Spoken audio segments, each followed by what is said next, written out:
ভর্তি পরীক্ষার তৃতীয় দিনে জাতীয় ছাত্রশক্তি জাহাঙ্গীরনগর বিশ্ববিদ্যালয় শাখা ভর্তি ইচ্ছুক শিক্ষার্থীদের সেবা দিয়ে যাচ্ছে।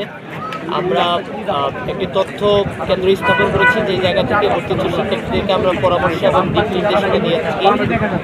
এছাড়াও অনেক শিক্ষার্থী রয়েছে যারা আসলে ঠিক সময় যথাসময়ে পৌঁছাতে পারেনি, তো তাদেরকে তাৎক্ষণিক পৌঁছানোর জন্য আমরা বিশেষ বাইক সার্ভিস চালু রেখেছি। আমাদের যারা নেতাকর্মীরা রয়েছে, ভলান্টিয়ার রয়েছে, তারা তাদেরকে পরীক্ষার কেন্দ্রে পৌঁছে দিচ্ছে। এবং বিশেষত যেমন বিশেষ চাহিদা সম্পন্ন এবং প্রতিবন্ধী যারা ভর্তি ইচ্ছুক শিক্ষার্থী রয়েছে তাদেরকে পৌঁছে দেওয়ার জন্য আমাদের ভলান্টিয়াররা কাজ করছে।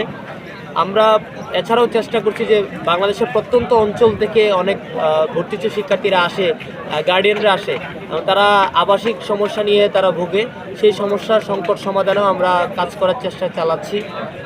আমরা জাতীয় ছাত্রশক্তি বরাবরের মতোই আমরা চেষ্টা করছি যে আমাদের যে আদর্শ, আমাদের যে মূলনীতিগুলো, সেইগুলো তুলে ধরার জন্য। আমাদের যে বাংলাদেশ পন্থা রাজনীতিটা করি, আমাদের সেই রাজনীতিটা, আমাদের মতাদর্শ তুলে ধরার জন্য শিক্ষার্থীদের মাঝে, এবং একই সাথে আমাদের যে মানবিকতা বোধ, আমাদের যে দায়িত্ববোধের জায়গা থেকে আমরা চেষ্টা করছি যে ভর্তি ইচ্ছুক শিক্ষার্থীদের পাশে থাকার জন্য হবে। এবং আমরা যে 9 দিনব্যাপী যে ভর্তি পরীক্ষা রয়েছে, সেই 9 দিনব্যাপী পরীক্ষায় আমরা শিক্ষার্থীদের পাশে থেকে আমরা কাজ করতে পারবো।